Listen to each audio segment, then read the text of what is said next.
আল্লাহর সাথে সম্পর্ক করে, আল্লাহকেই আপন বানা, আল্লাহকেই আপন বানা, আল্লাহকেই আপন বানা। রবের সাথে সম্পর্ক ইনশাআল্লাহ আমাদের জিন্দেগি সুন্দর করুন। প্রিয় ভাই নওজোয়ান, আমি অনুরোধ করছি দোস্ত, সবাই মিলে ইনশাআল্লাহ আল্লাহর দিকে ফিরে আসো ভাইয়া।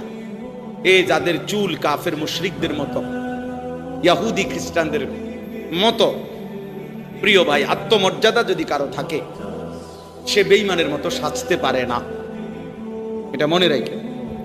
এই কাফের মুশরিকদের চুল যাদের, ইহুদি খ্রিস্টান, এটা মনে রাখবে। এর একটা বড় প্রমাণ হলো তোমার ভিতরে আত্মসম্মান কম, আত্মমর্যাদা কম, অর্থাৎ নিজস্ব প্রেস্টিজ বোধ কম, যে আমার নিজস্ব কোনো কি নাই, আত্মসম্মান নাই।